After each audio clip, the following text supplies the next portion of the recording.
The postal truck sits on the grass shoulder of County Road 11. The engine is off.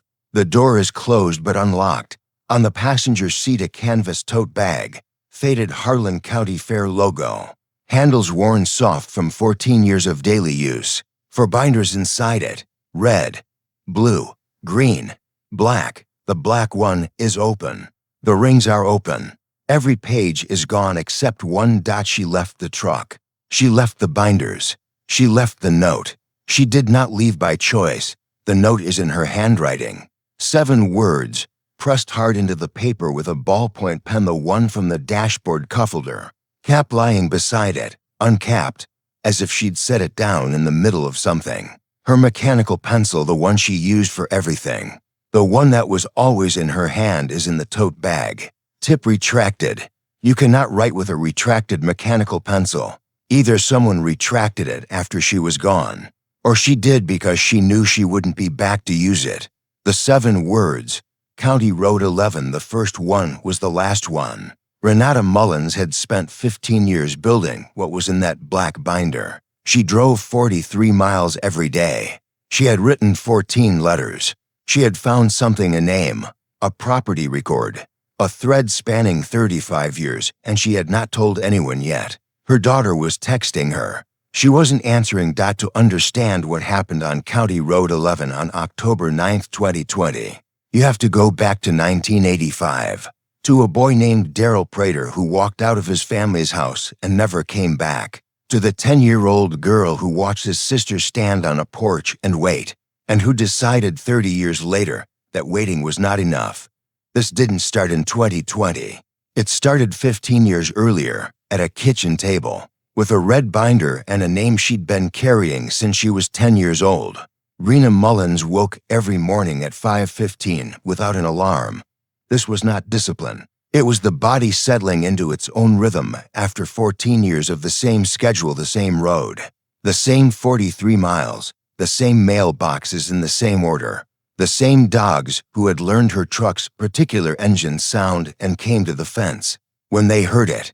By the time October 2020 arrived, Rena had driven Route 7 approximately 3,500 times. She knew it the way you know a song you've sung so often the words come up before you remember deciding to sing them. She replaited her braid every morning at the kitchen table, right hand moving by muscle memory, lift, cross, press, while both eyes stayed on whatever paper was open in front of her. She had done this for so long that she sometimes reached up at the end and felt the finished plate, and couldn't account for having made it. The motion lived in her hands, not her attention. The kitchen smelled of dark roast coffee and paper. Always both. The French press on the counter, she'd bought it used from a yard sale in 2009 and never replaced it. And the binders on the shelf above the table, red, blue, green, black, in that order, always in that order.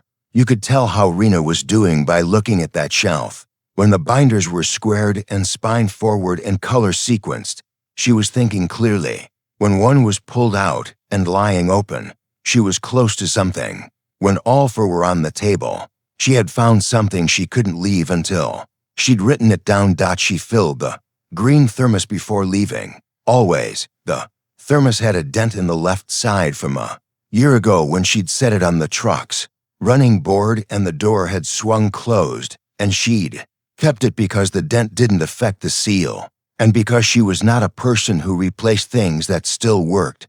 A Harlan County Fair sticker on the side, 2009, bleached to near illegibility.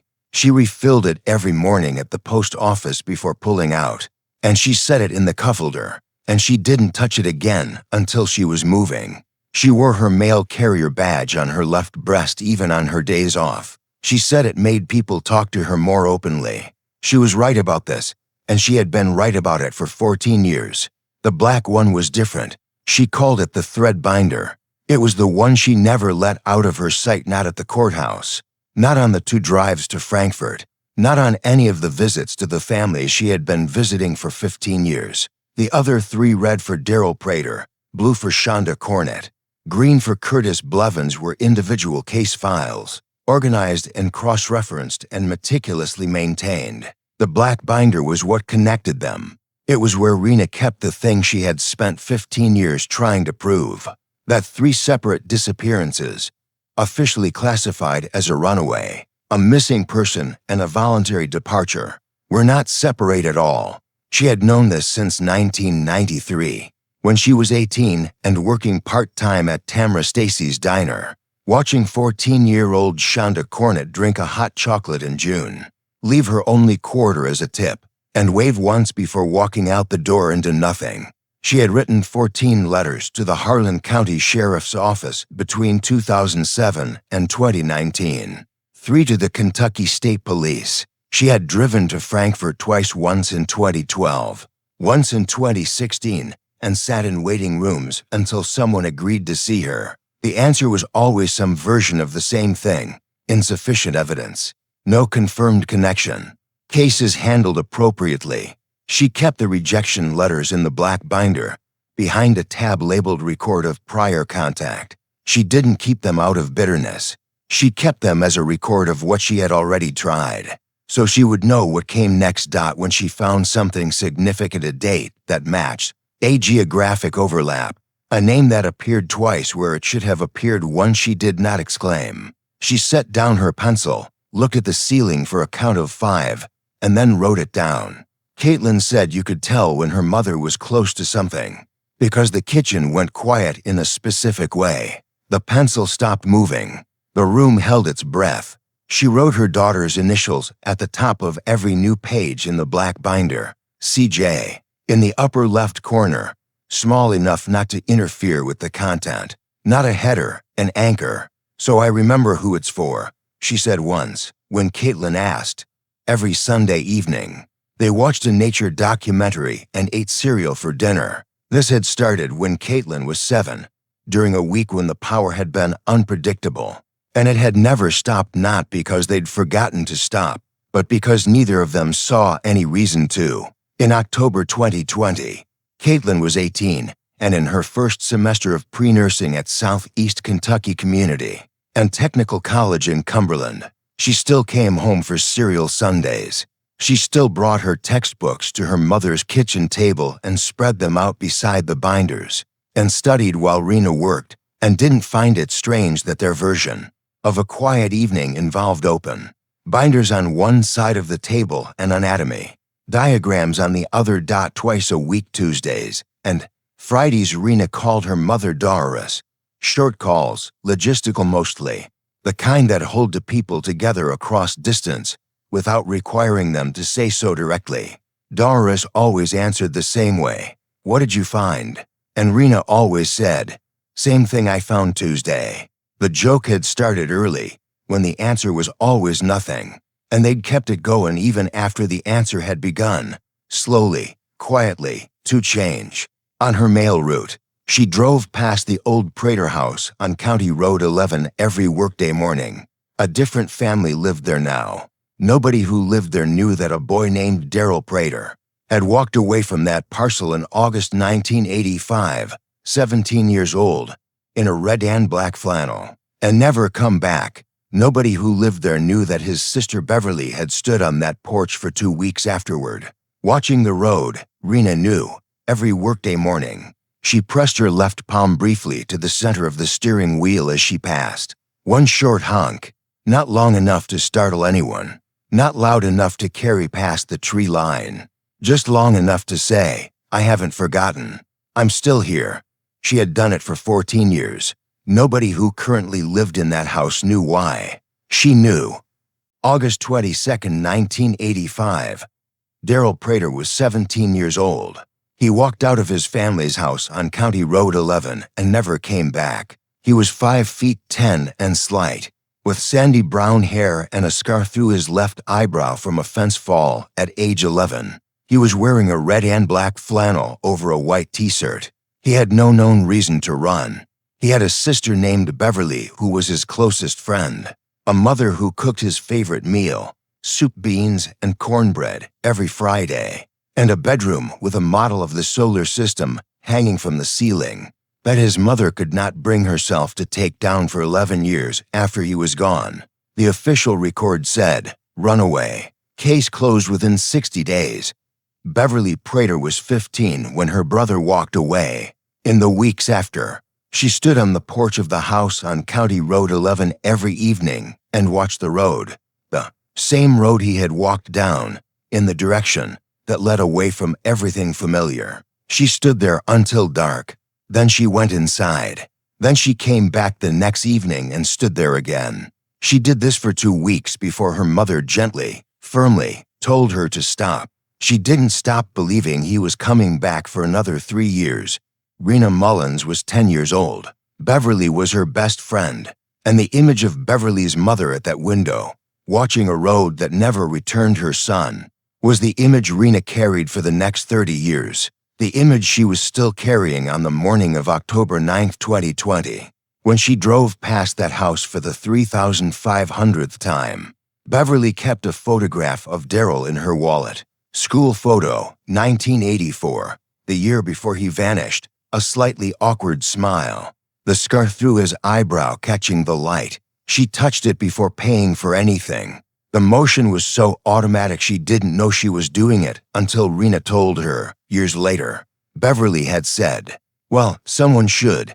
June 3, 1993, Shonda Cornett was 14 years old.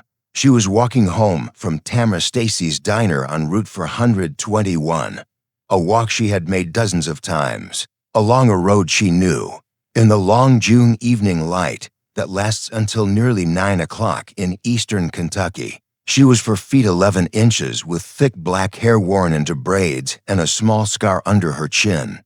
From a childhood bike fall, she was wearing a yellow windbreaker.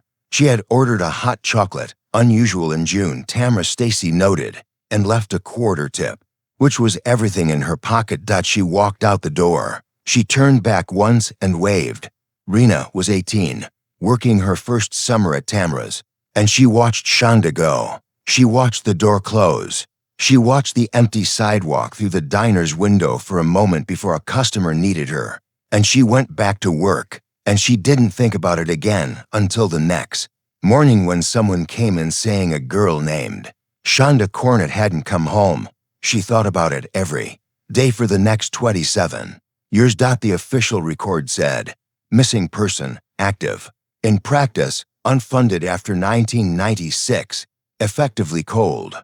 Shonda's Aunt Viola kept a yellow windbreaker, not the one Shonda had been wearing, which was never found, but one she had bought at the same store, the same size, the same color, folded on a shelf in the hallway closet. She had never explained this to anyone. She didn't need to. March 17, 2001. Curtis Blevins was 39 years old. His truck was found parked off Highway 119.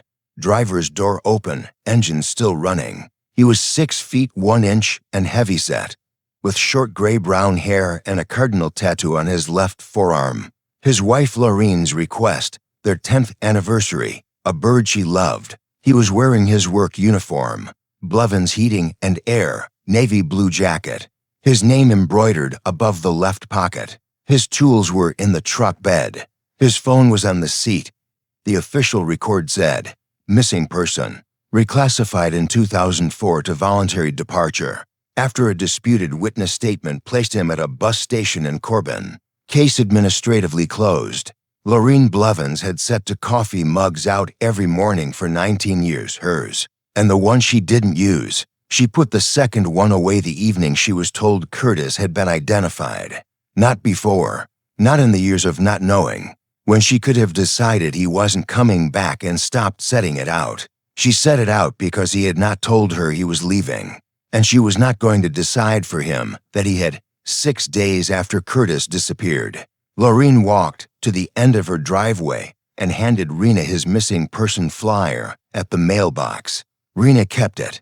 It became the first item in the green binder. 3 cases, 3 classifications, 3 families who had been told, in 3 different ways, that the system had done what it could. The official record closed each one. Rena Mullins opened a binder, October 9, 2020, Friday, 44 degrees. The sky over Harlan County was flat white, not threatening, just indifferent. The kind of October sky that offers no weather and no comfort. the whole ceiling of it one even low-pressure gray. The tulip poplars along County Road 11 had gone yellow. The asphalt was dark and wet from overnight rain. And when Rena pulled into the post office parking lot at 5:47 a.m., her boots left wet prints on the concrete that dried before she came back out.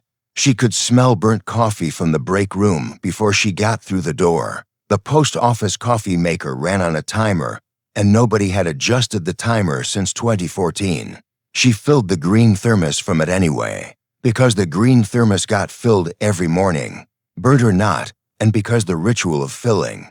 It was part of the same machinery that got her truck loaded and her route started, and her 43 miles driven by to 30 every afternoon. Tamra Stacy was at the fence between the post office lot and the diner's side parking, the way she sometimes was on Friday mornings when the diner's first rush had passed and the second hadn't started. They talked over the chain link the way neighbors talk, not about anything, and then about something. Tamra mentioned the rezoning. She'd heard about it at the commissioner's meeting, she said. Someone had filed paperwork on the old Prater parcel and the acreage north of it.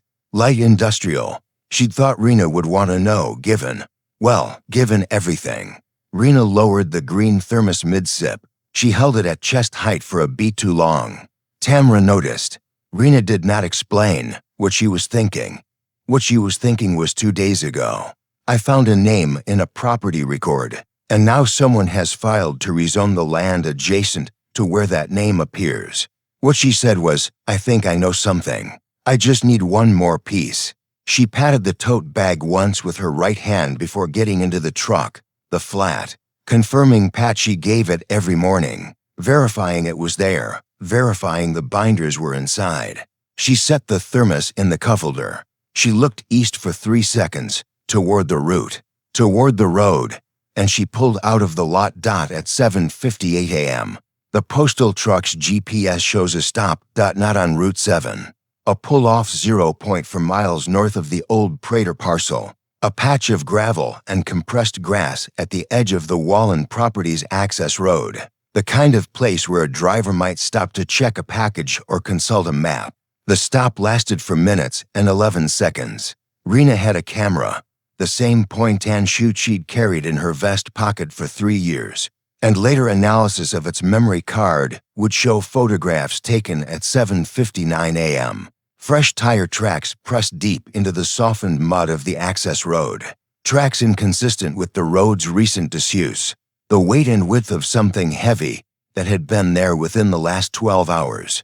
She saw what she came to see. She continued her route. At 8:33 a.m., the truck passed Beverly Prater Sturgill's house on County Road 11. Beverly was in her kitchen. She heard the truck. She always heard it.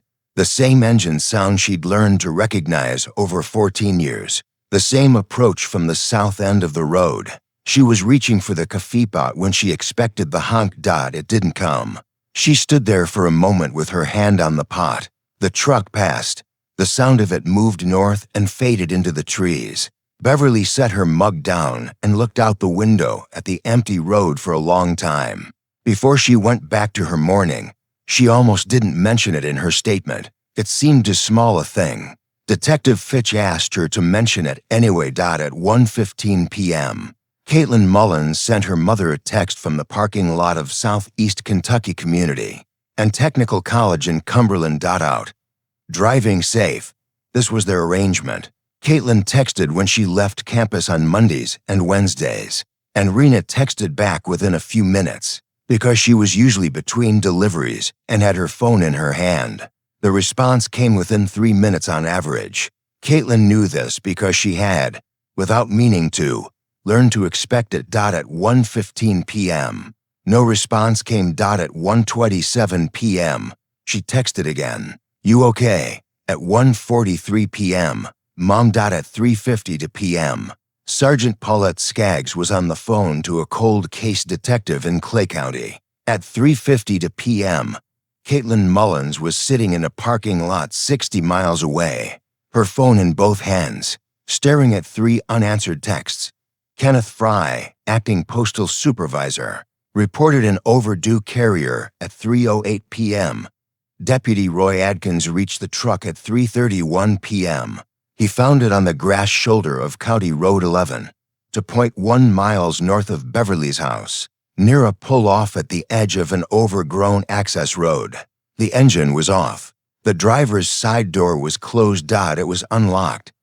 Adkins noted this in his report. Later, Rena's neighbor Wendell Couch would note it in his statement, unprompted, that Rena locked parked vehicles. Always. He had watched her lock her personal car in her own driveway for 11 years, even in the middle of the afternoon. He had watched her do it in the rain when she was in a hurry. He had watched her turn back from the front door to do it when she'd forgotten. He had never, in 11 years, seen her leave a vehicle unlocked somewhere it shouldn't be. Sergeant Skaggs arrived at 3:47 p.m. She photographed the note before touching it. She read it once. Then she read it again. 7 words. County Road 11. The first one was the last one. The canvas tote bag. For binders. Red, blue, green. Contents intact, every page in order. The black one. Rings open, emptied cleanly. Every page removed by hand, deliberately, with time enough to open the rings first. What remained? A single sheet, tucked into the back cover pocket, with 7 words on it and a ballpoint pen lying uncapped beside it. The mechanical pencil was in the tote bag. Tip retracted. At 4:05 p.m. The scene was upgraded to a missing persons emergency. At 4:30 p.m., the Kentucky State Police were notified. At 3:50 p.m., before the formal upgrade, before the KSP call, Skaggs had already dialed Detective Yolanda Fitch at the Clay County Cold Case Unit because Skaggs knew about the Mullins investigation and because the empty black binder told her everything. She needed to know about what kind of case this was. The green thermos was in the cuffholder, still containing approximately 1 cup of coffee. Cold. Detective Yolanda Fitch had been aware of the Mullins investigation since 2017. She ran the cold case unit out of the Clay County Sheriff's Office with a filing cabinet, a $4,000 annual budget, and a caseload nobody else had wanted. She had closed 7 cold cases in 5 years. She had developed, over those 5 years, a methodology she described to a colleague once as, document everything the reporting party would have documented, then document the documentation. When Rena's 2017 letter to the Kentucky State Police had been forwarded to her unit as a courtesy, Fitch had read it twice, once quickly, once slowly, with the page turned 90 degrees, and then she had written back. She was the only official who had. Their correspondence over 3 years ran to 14 letters and 6 phone calls. Fitch had kept Rena's 14 letters pinned to the corkboard behind her desk, in chronological order, alongside the 3 rejection letters from the sheriff's office and the 2 from the KSB. So I know what I'm finishing, she said, when a colleague asked why she kept them there. She had been formally seconded to Harlan County Criminal Investigations on October 16th, 1 week after the truck was found, and by October 20th she had Rena's canvas tote bag, all for binders, and a yellow legal pad on which she was building to columns. Left column, the anomaly. Right column, the most boring possible explanation. For the retracted pencil, the left column read, mechanical pencil in bag, tip fully retracted, graphite. Shows no recent wear, note written with dashboard ballpoint. The right column read, she wrote fast, grabbed the nearest pen, retracted the pencil from habit before putting it away. Fitch stared at the right column for a long time. Then she added a 3rd column. It read, she retracted it because she wasn't coming back to use it. She set the pencil down, still in its evidence bag, still unretracted, and looked at it the way Rena would have looked at the ceiling, for a count of 5. Then she wrote it down. 2 women who had spent decades waiting on that road came back to wait on it again. Beverly Prater Sturgill stood at the search perimeter on the afternoon of October 10th, her husband, Carl, on one side, her son D.W. on the other, and watched the canine handler work a wide arc through the second growth forest north of the fence. LINEDW's full name was Darrell Wayne. Beverly had never directly explained this to anyone except Rena. She stood with her hands at her sides and her weight forward, the way you stand when you are trying to see farther than the light allows. Lorene Blevins arrived in the early evening. She parked on the road shoulder and walked to where Beverly was standing and stood beside her. Without speaking, they had met twice before. Once at a community meeting Rena had organized in 2014. Once at the Harlan County Courthouse when Rena had filed a particular set of duplicates and wanted witnesses. They were not friends in the ordinary sense. They were something that didn't have a common name to people connected by the same absence, the same unanswered question, the same woman who had shown up at both their doors with food she had cooked the night before, and hours she was willing to spend listening. Rena Mullins never lost anyone in those 3 cases. Darrell wasn't her brother. Shonda wasn't her friend. Curtis wasn't her husband. She chose to carry them. She chose to make their absence her daily work, her evening reading, her reason for knowing every mailbox on a 43-mile road. Most people, when they see something broken, look for someone else to fix it. Rena looked at it until she understood it. That is not investigation. That is a kind of love. The K9 trail went cold at the collapsed section of the north boundary fence at 4 p.m. On October 10th, the handler walked the dog in a wide arc 3 times, each time returning to the same place. Caitlin was at the search perimeter. She watched. She took the small green notebook she had bought at the IGA the night before. Green, because that was the color available, the same green as the thermos, which she had not planned, and she wrote the date and time and the words "trail ends here." Her hands were steady while she wrote. That steadiness was the most frightening thing anyone who saw her that afternoon would later remember. The investigation turned to the documents. The courthouse duplicates took for days to retrieve and sort. 847 pages, filed across 13 years of notary work, in manila envelopes labeled by month and year in Rena's precise handwriting. The courthouse clerk told Detective Fitch she had never seen anything like it. The consistency of it, the completeness of it, the way every envelope was labeled identically and filed in the same location, without exception. Fitch and a KSP analyst sorted the duplicates across October 20th through November 4th. Inside, 23 property record photocopies related to the Prater parcel, the Cornett family road frontage, and the Blevins property access, spanning 1984 to 2019. Rena's handwriting in the margins, in mechanical pencil, dates, questions, arrows connecting one record to another across years. She had built it to survive her. She had been filing duplicates here for 13 years, under her notary registration, in a system so precise that the courthouse clerk said she had never seen anything like it. On October 19th, Lorene Blevins gave her formal recorded statement. She described the phone call of Thursday, October 8th, 22 minutes. Rena had called at 8:14 p.m. Lorene knew the time because she had been watching the news and she noted the time. When she muted it, Rena said she had found a name in a property record, a name that appeared in connection with 2 of the 3 cases, in a way she had been looking for years and had not expected to find the way she found it. She was precise about what she had found. Lorene said that precision, the way Rena described evidence, was something she had learned to listen for, because imprecision from Rena meant uncertainty and precision meant the opposite.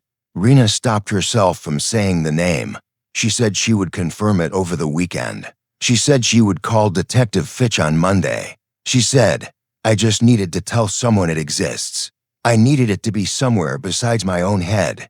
Lorene said, "Tell me on Monday then, when you've confirmed it." Rena said she would.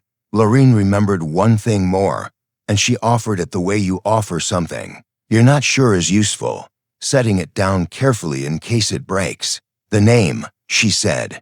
She hadn't heard it clearly, but it began with a W to syllables, she thought. Began with W, Fitch wrote it in the left column. Name, W to syllables. In the right column she wrote, partial auditory memory, 11 days elapsed, low reliability.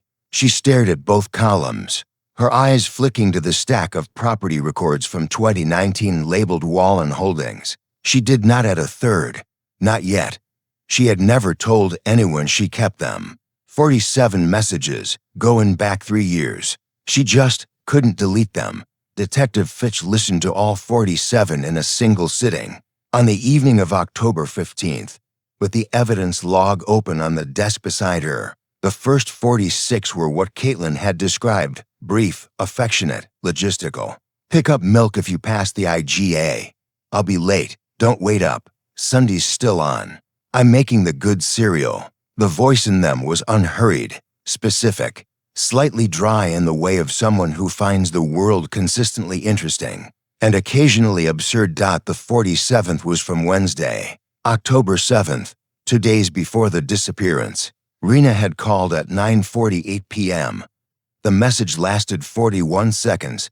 Fitch set down her pen. Caitlyn. It's Mom.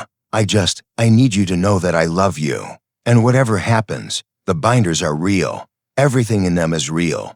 Don't let anyone tell you otherwise. I'll see you Sunday, okay? I'll see you Sunday. The audio enhancement confirmed no background noise indicating location. No distress in the vocal tone, controlled, deliberate. The voice of someone saying what needs to be said with enough time to say it carefully. She had called at 9:48 p.m. on a Wednesday, 2 days before she disappeared, and she had used language she had never used in a voicemail. Before, whatever happens, Caitlin had listened to it 31 times between October 9th and October 15th. She knew this because she had written the count in the green notebook, below trail ends here, in the same steady handwriting. Here's what Rena understood that the system didn't. Evidence degrades, but documentation multiplies. She filed duplicates at the courthouse under her notary work. She mailed herself scans starting in 2017. She told the story out loud, to Beverly, to Lorene, to Wendell, so that it lived in more than one place. She wasn't paranoid. She was a woman who had watched 3 cases disappear into filing cabinets, and she had decided her work would not go the same way. She built it to survive her, and it did. 2 days before Rena disappeared, someone filed paperwork, routine paperwork, the kind that gets stamped and filed and forgotten in a county commissioner's office, without anyone looking twice. A rezoning proposal, 14 pages, submitted by a Louisville mailing address on behalf of a company called Harlan Ridge Development, LLC, light industrial use, 14.3 acres, including the old Prater parcel, and 2 adjacent tracts north of County Road 11. The proposal listed a contact. The contact listed a parent company. Page 3. Wallen Holdings. Detective Fitch subpoenaed the Kentucky Secretary of State Records on October 31st. The processing time for certified copies was 12 business days. She waited. On November 12th, the records arrived. Wallen Holdings, Incorporated 2018. Sole officer listed as Wesley Harold Wallen. Address Harlan County, Kentucky, 2 syllables. Beginning with W, she cross-referenced the name against the courthouse duplicates from Rena's files. The search took for hours. What it returned, Wesley Wallen, or entities connected to him, appearing in property records adjacent to the Prater parcel twice. The first time 1984. A purchase of 3.2 acres north of County Road 11 by a Harold Wallen, Wesley's father, 1 year before Darrell Prater disappeared. The second time, 2019. A purchase of an additional 4.1 acres via Wallen Holdings LLC, 1 year before Rena disappeared. The 2 Wallen parcels formed a contiguous tract. The K9 trail had gone cold at the north boundary fence of that tract. Fitch set down her pen, looked at the ceiling, did not count to 5. She counted to 8, because some things require more than 5. Then she picked up the phone. The 1980 for acquisition was not near any announced development corridor. It was not near any road improvement or infrastructure project. It was remote, forested, and it contained, according to county records, 2 sealed mine shafts from a 1943 coal operation, listed as stabilized and no longer active. Harold Wallen had bought that land for no documented reason. Wesley Wallen had inherited it in 2003, when his father died of a stroke. He had held it for 17 years. He had never developed it, never logged it, never filed any permit related to it. He had simply held it. And in 2019, 1 year before Rena Mullins disappeared, he had bought for more acres adjacent to it. Rena had found this. She had found it in a property record on a Thursday evening in October, and she had called Lorene and said, "I just needed to tell someone it exists." She had not said the name out loud on the phone. She had retracted her pencil the next morning before leaving her truck for the last time. She had written 7 words with a ballpoint pen she didn't normally use, pressed hard into the last remaining page of the black binder, and she had left it there for whoever would come. The first one was the last one. The 1980 for acquisition preceded the first disappearance by 1 year. The 2019 acquisition preceded the last disappearance, Rena's, by 1 year. The same pattern, the same parcel, 35 years apart. The note was not cryptic. It was a property record summary written in 7 words, under pressure, by a woman who had spent 15 years reading property records and knew exactly what she was looking at. She had understood it at the pull-off at 7:58 a.m., photographing fresh tire tracks in the mud of the Wallen access road. She had understood it completely, and she had driven back to her route and finished her morning, because the mail still needed delivering, because she was not certain enough yet to call anyone, because she needed one more piece, and because Wesley Wallen had been there at the access road that morning, watching from the tree line, and he had seen her photograph his tracks. When she returned to that pull-off at 11:43 a.m., he was waiting. At 11:49 a.m., 2 minutes after her final cell tower ping carrier records showed her phone was powered off, not a dead battery, a deliberate shutdown. Forensic excavation of the Wallen parcel was authorized on November 5th. The parcel was dense, second-growth forest, difficult terrain, limited visibility, the kind of ground that closes around evidence and holds it. Ground teams began surface survey on November 7th. On November 19th, remains were discovered in a natural depression 40 meters north of the collapsed fence line, beneath a limestone shelf. On December 1st, additional remains were located 18 meters east. Darrell Prater, Shonda Cornett, the 1943 surveyor's plat, the one Rena had photocopied and filed in her courthouse duplicates under Prater parcel. Adjacent parcels showed 2 mine shafts on the eastern portion of the Wallen tract, both listed in county records as sealed and stabilized, both absent from any modern map. The eastern shaft had a concrete cap that appeared intact from above. Ground-penetrating radar, deployed on November 21st, registered an anomaly beneath it, a void space, consistent with a subsurface cavity, consistent with a fractured cap that had collapsed inward from erosion rather than remain sealed. The cap had not held. The extraction team reached the eastern shaft on November 23rd. On County Road 11, the truck was still. They called down into the shaft. There was an answer.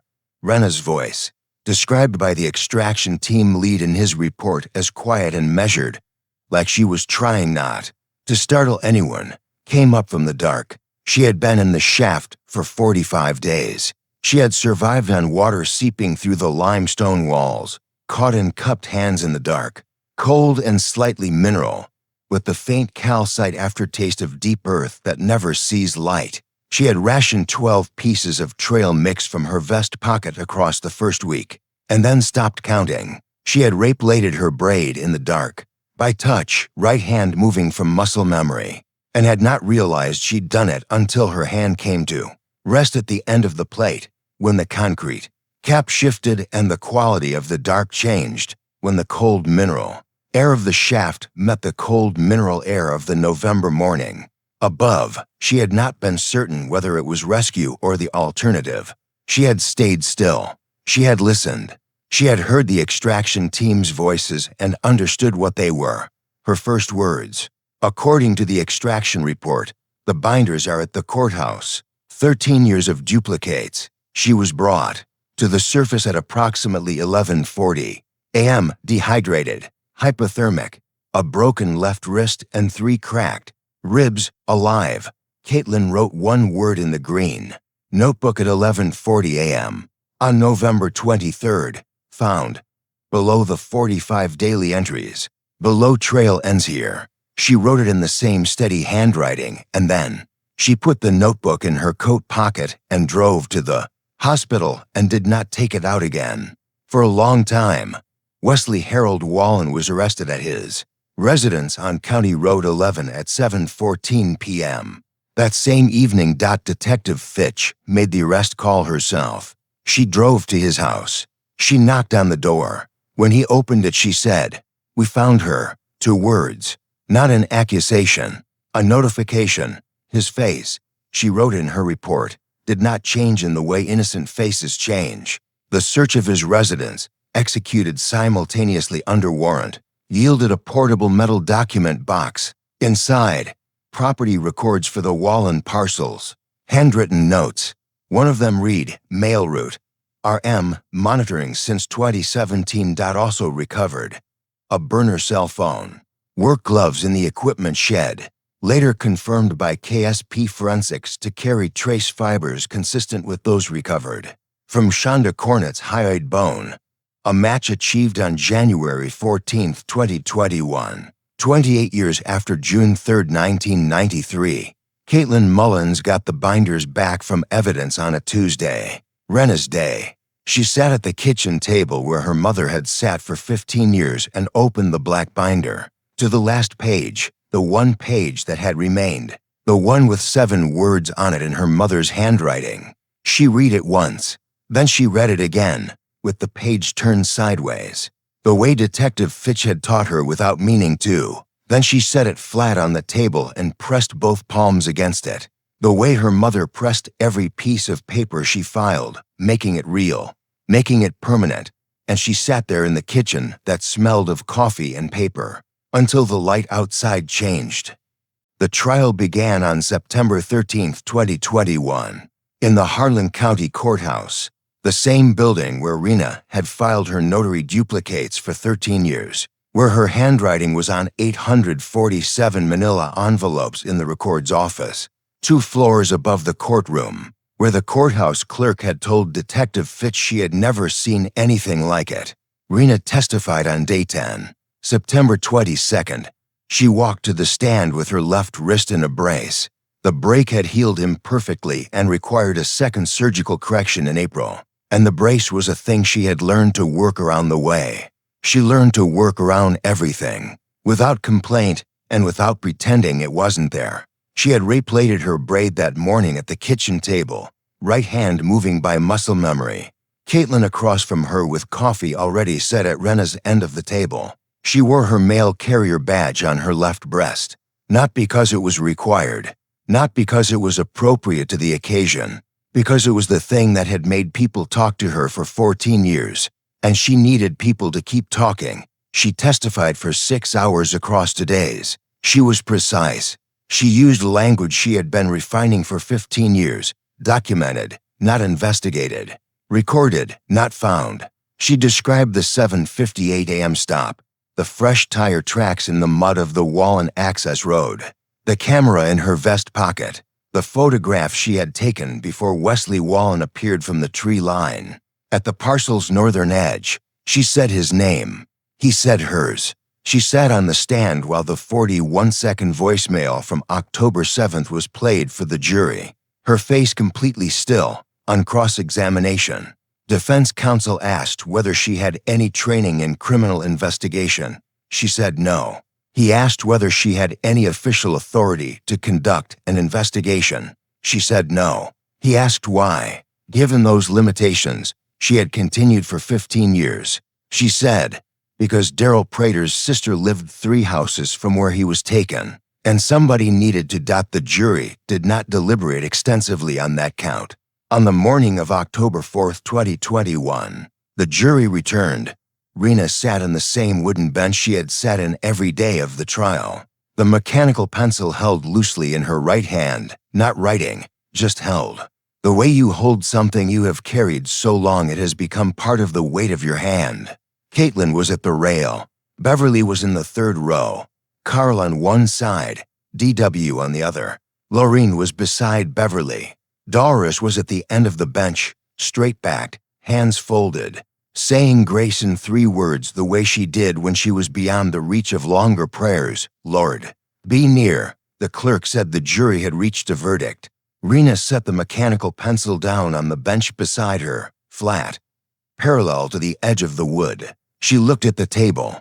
Then she looked at the ceiling and counted, not to 5. She had found something.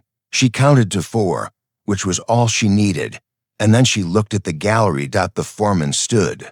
Guilty, first count, murder in the 1st degree. Darrell Wayne Prater. Rena touched her braid, 3 fingers pressing the plate flat.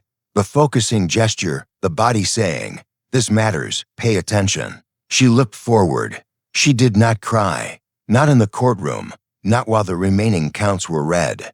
Not while Wesley Wallen's attorney noted objections that the record would not sustain. She sat with her hands in her lap and her badge on her chest and her braid plaited, and her pencil on the bench beside her, and she listened to every word. She cried in the car afterward, with Caitlin. She cried for exactly as long as it took to drive from the courthouse to the road home. The road that passed County Road 11, that passed the pull-off where the truck had sat, that passed the fence line where the K9 trail had gone cold. She cried without sound, the way people cry when they are not performing grief but simply discharging it, the way a sky discharges rain without drama. Then she looked out the window. Then she stopped. 3 things happened in the weeks that followed. Beverly Prater. Sturgill stood on the porch of her house on County Road 11 for 41 minutes.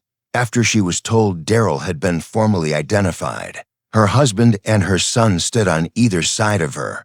Nobody spoke. The porch light was on, the way it had been on every evening since 1985, the year her mother had started leaving it on for a boy who never came home, and Beverly had never turned it off. Lorene Blevins set 2 coffee mugs out on the morning after the final verdict, hers, and the one she didn't use, and then she stood at the counter for a long moment, and she put the second one away, back in the cabinet, behind the others. She did it carefully, with both hands, the way you put something away that deserves to be handled with care rather than simply stored. Viola Cornett took the yellow windbreaker from the hallway closet shelf, where it had been folded for 28 years, and she held it for a while. Then she folded it again, the same fold, the same shelf, and she closed the closet door. Some things you don't put away. Some things you keep because keeping them is the only way left to say, "You were here. I remember that you were here." County Road 11 looked the same in May as it had in October. Same trees, same creek, same houses. The old Prater parcel had police tape gone and new grass growing over the access road. Green and indifferent, the way land returns to itself when human events have finished with it. Beverly Sturgill's porch light was on. Some things don't change just because the truth finally comes out. On March 1st, 2021, before the trial, before the verdicts, in the earliest days of Rena being back on her route, she drove Route 7 for the first time since October 9th. The green thermos was in the cuffholder. Caitlin had filled it that morning before Rena was awake, set it by the door, and gone back to bed. The thermos was warm when Rena picked it up. She held it for a moment in the cold of the post office parking lot, both hands around it, the specific warmth of it against her palms, and then she set it in the cuffholder and pulled out of the lot and drove the 43 miles that her body already knew by heart. At 8:33 a.m., the truck approached Beverly's house on County Road 11. Rena pressed her left palm briefly to the center of the steering wheel. One short honk, not long enough to startle anyone, not loud enough to carry past the tree line, just long enough to say, "I haven't forgotten. I'm still here." Beverly Prater Sturgill was in her kitchen. She heard it. She raised one hand from where she stood at the counter, not a wave exactly, just a hand raised. Palm out, the gesture you make when words would be too much and silence would be too little. Rena drove on. Darrell, Prater disappeared in 1985. Shonda Cornett in 1993. Curtis Blevins in 2001. For almost 20 years, the official record said, unrelated, inconclusive, closed. One woman on a mail route said otherwise. She said it 14 times to the sheriff's office. She said it in 3 letters to the state police. She said it in a 22-minute phone call the night before she was taken. And when she couldn't say it anymore, she wrote it down. 7 words, pressed hard into the last page of a binder that had been emptied of everything else. They took her evidence. They couldn't take the sentence. Because Rena Mullins knew, the way she knew her route, the way she knew Caitlin's voice, that someone would find it. On the kitchen shelf, to the right of the black binder, there was a new one. Plain gray, no label. Stiff new rings that hadn't been broken in yet. The cover still holding its original shape. Not yet softened by handling. Thinner than the others. Not yet full.